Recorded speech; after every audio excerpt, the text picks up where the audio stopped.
welcome everyone to 284 News. My name is Javon Wilson. I'm Kamal Haynes. And I'm Ron Grant. And we are so thrilled and happy to be coming to you live out of the beautiful British Virgin Islands. The content continues via our website, 284media.com. In today's news, history made yet again at the Bougainvillea Clinic as the team performs its first case of open-heart surgery in the British Virgin Islands. And opposition leader Penn willing to bring a no-confidence motion if the overwhelming majority of the population is in favor, but warns it may be in vain as government has the majority vote. We also see Virgin Guyana residents outraged that Banco Popular is now limiting bank services to Friday only. The lines continue to mount. And 22 to benefit from more than $400,000 worth of scholarships and grants from the funds collected through the 7% money transfer tax. And we also see residents receiving large volume of fraudulent calls and messages. Royal Virgin Islands Police Force urges these residents to report all related incidents. But we get to these and more stories when 284 News return. Ladies and gentlemen, it's a brand new season of The Art of a Distinguished Gentleman, a show poised to help guide modern-day men into 21st century distinguished gentlemen. It doesn't always involve suits and, bow ties, but raw, real-life lessons that translate to grounded, community-minded, well-rounded men.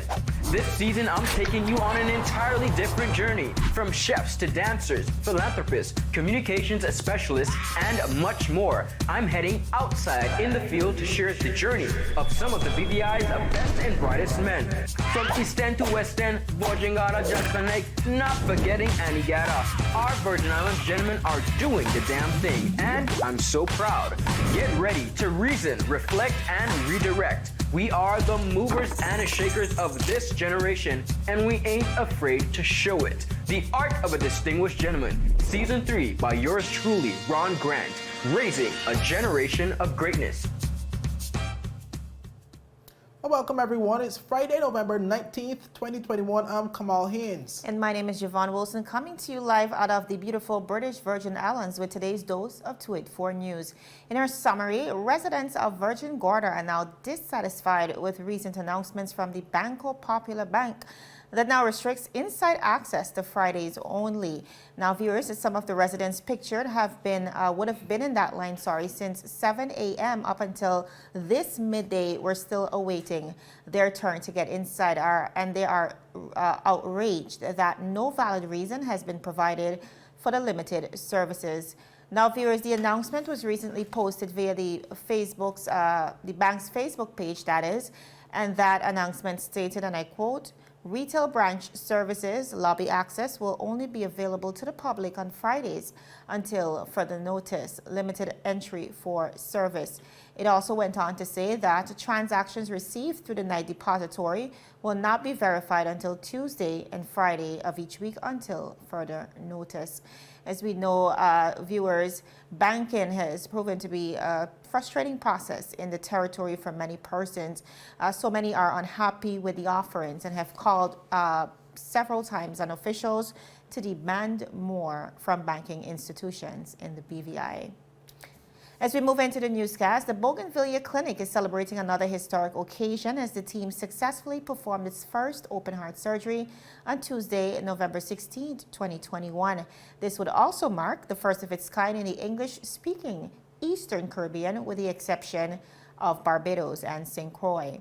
Now, viewers, the patient, notably young in age, underwent replacement of our aortic valve, the main one of 4 valves of the heart. The operation took a total of 5 hours to complete, and the patient was able to appropriately respond to commands shortly thereafter and continues to recover well in the intensive care unit at the Bougainvillea Clinic, according to the overseeing doctors.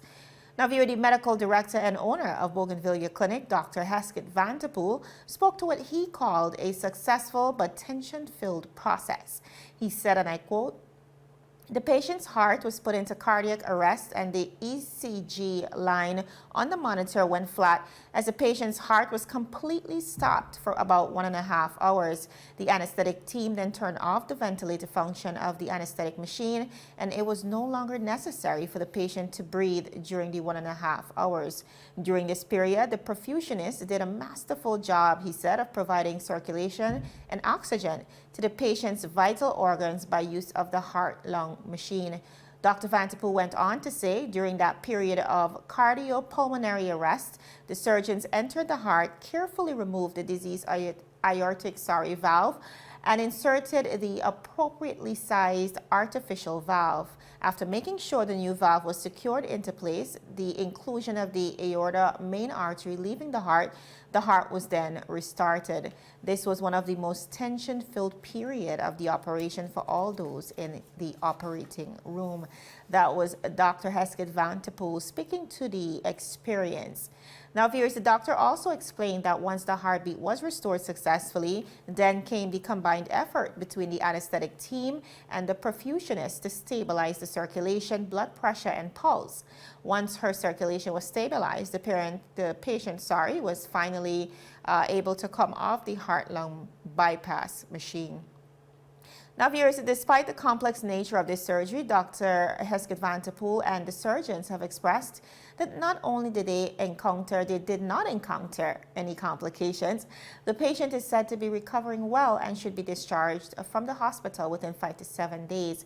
The ingenious effort was led by Dr. Roger Miller, a thoracic surgeon resident in the BVI, Dr. Sunil Stevenson, a senior surgeon as well, visiting from the University Hospital in Jamaica, and as well the anesthetic team was highly applauded, and that of course was led by Dr. Craig Stout, a resident British Virgin Islander.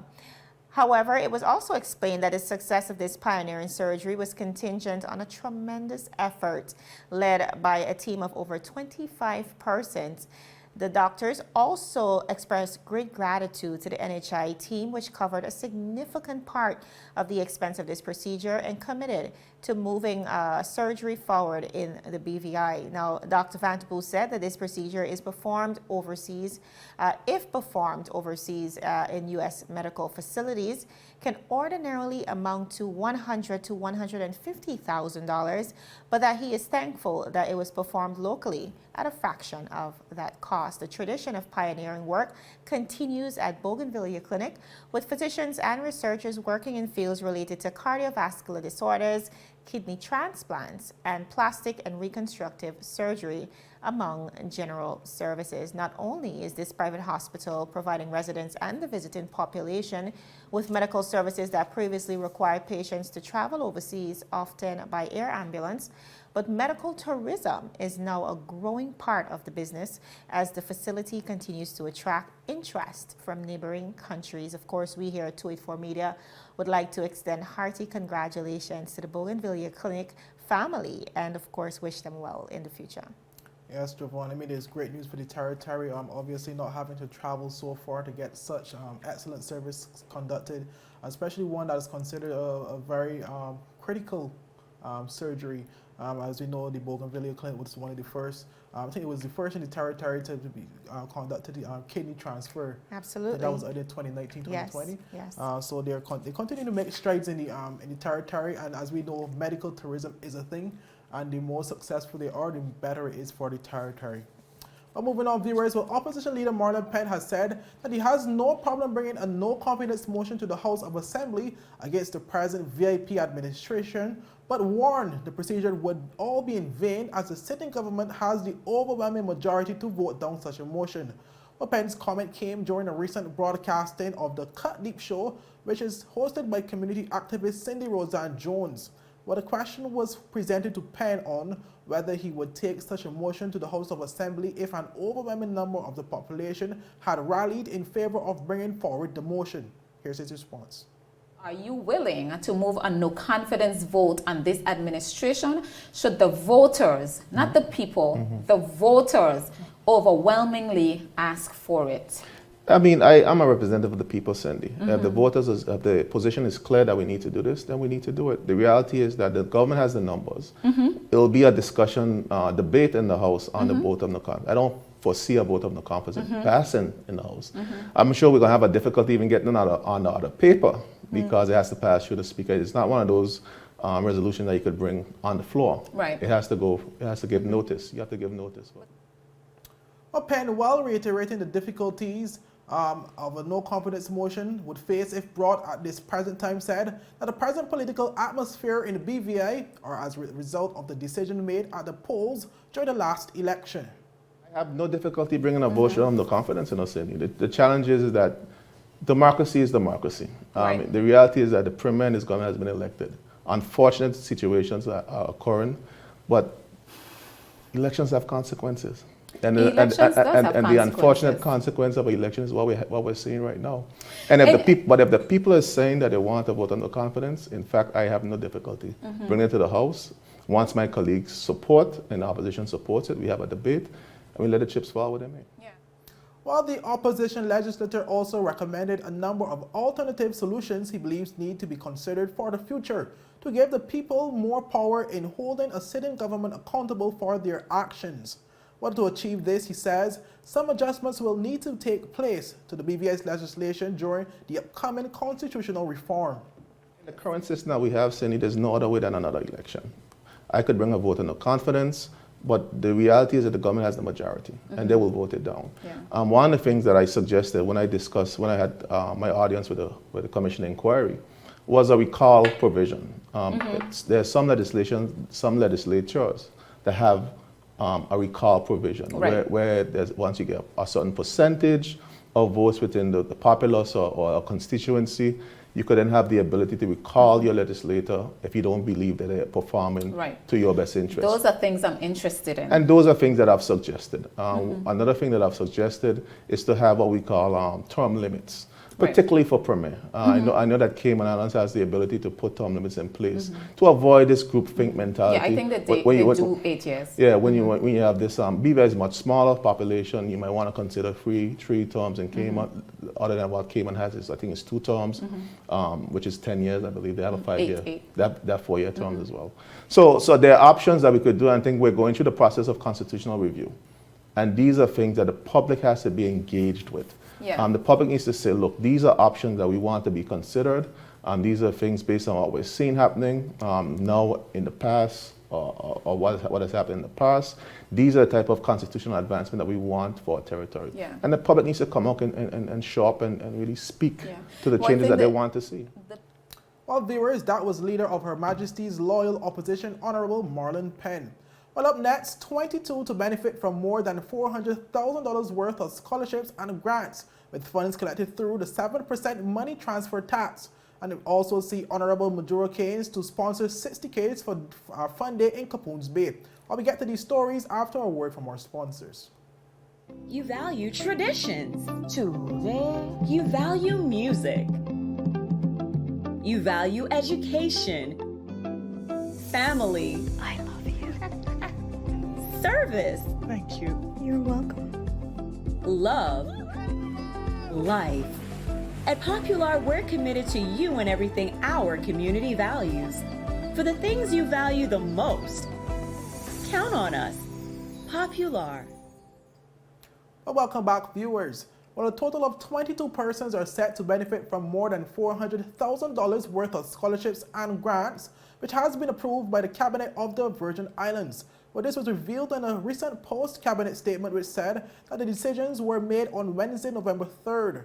Well, of the 22 students, the release said that 8 have been approved to be granted scholarships for the 2021 to 2022 academic school year, while 14 students will be provided financial assistance for educational grants. Well, according to the publication, the scholarship funding, which totals $406,000, will be accessed by the Ministry of Education through the Miscellaneous Purposes Fund of the Financing and Money Services Amendment Act 2022. Well, Premier and Minister of Finance Andrew A. Foy did reveal in the recent 2022 budget address that tax revenues from the money transfer fees for the year 2021 are estimated to total $2.315 million. Well, While in an April 2020 sitting of the House of Assembly, Premier Foy announced that the purpose of introducing this tax, which takes 7% from all money sent overseas from the BVI via a money transfer agency, which obviously includes Western Union, MoneyGram, etc., is to provide funding for various national development initiatives. While educational programs and the awarding of scholarships were among the listed initiatives to benefit from the tax, which is enabled through the Financing and Money Services Amendment Act 2020. Well, here's what Premier Foy had to say at the time. We have the scholarship program, but we know how that scholarship program goes. Even the minister, no matter what government says that they're targeting scholarships, by the time the political pressure comes, they shift them in areas that we don't need, that we have abundance of right now. That's why we have so much accountants. So much of clustered in the same area. But this, what we're passing today, the money specifically going towards medical, to educate our people in the medical industry, in the medical sector, in the medical field, in the hospitality, in the fishing and the farming. There will be targeted scholarships. Let me help you about it now. $40,000 is probably one of the most expensive schools right now, a year. And we could do better than that. 40,000 times 10 is 400,000. 400,000. So that's 10 students we could send off for the $400,000. And don't talk about if you multiply it again times 20. That's $800,000. But I don't want to multiply by another 10. Because remember, it'll be a rotating fund, and as people come on the next year, then the next batch will come on, and as they come off, another batch come off. So that's as an expensive part in terms of 10. But the factor of this is, if you get 10, 20, 30, 40 people over 4 years, 40% over 4 years studying in the medical industry and some of these other targeted areas that this money services bill is targeting, in 10 years you would have 40 times 10, which is 400 people trained in medical, in tourism, in hospitality studies, in the fishing, in the farming. That will be our legacy today when we pass this.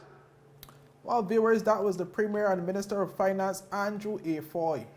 Now, as we move on, the representative for the 6th District, Honorable Alvaro Maduro Keynes, will sponsor 60 young people between the ages of 5 and 18 for a fun day at Capoons Bay. The fun day will feature the largest water slide in the Leeward Islands and other activities. Now, viewers, Maduro Keynes' sponsorship will enable registrants an unlimited number of slides for the duration of the event. The sponsorship is part of Maduro Keynes' initiative to support youth development and to support positive recreational activities for residents of the 6th District. Now, viewers, the sponsorship comes at a time when the young residents are re-emerging from almost 16 months of school closures. Honorable Maduro Keynes said, and I quote, "My district is always full of energy, and that is because of the large youth population. I have been mindful of them since the onset of the pandemic and how it has affected their student lives, their education experience and quality, and even their graduations and proms. I think it is time to encourage them to re-emerge into a world they didn't know, with strong support and lots of encouragement. This event is perfect to get many district youths back together and enjoying some play, teamwork, and just being children again," she said. Now, viewers, members of the district were notified of the fun day via posts on the District 6th Community Board on Facebook and are also allowed to register there. To qualify, you only need to live or vote in the district, submit the name of the young people whom you are registering for, and register a name of whom will collect the tickets. High school students can collect tickets themselves, but must do so outside of school hours. Ticket distribution will take place on Friday, November 19th, at the House of Assembly offices, the Richard C. Stout building in Rotong, between 8:30 a.m. and 4:30 p.m. Now, viewers, the Youth Support Initiatives is one of the many ways Honorable Maduro Keynes plans to support her district this holiday season. Students have also decorated the Omar Wallace Hodge Fisherman's Wharf and Park, earning valuable community service hours, and residents will be soon treated to a children and adults party and holiday rap battles with prizes in December. The fun day will be held on Sunday, November 21st, that's this Sunday actually, as well as Monday, November 22nd, and is presented by Redemption Aqua World and the BVI Recreation Trust. Well, viewers, up next, residents receiving large volume of fraudulent calls and messages. The Royal Virgin Police Force urges residents to report all related incidents. And we also see that the Pfizer COVID-19 pill could be produced in Guyana. We get to these stories when 284 News return.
ultra-fast downloads, seamless streaming, and even more reliable connectivity on an all-new fire-blazing super-fast CCT fiber network.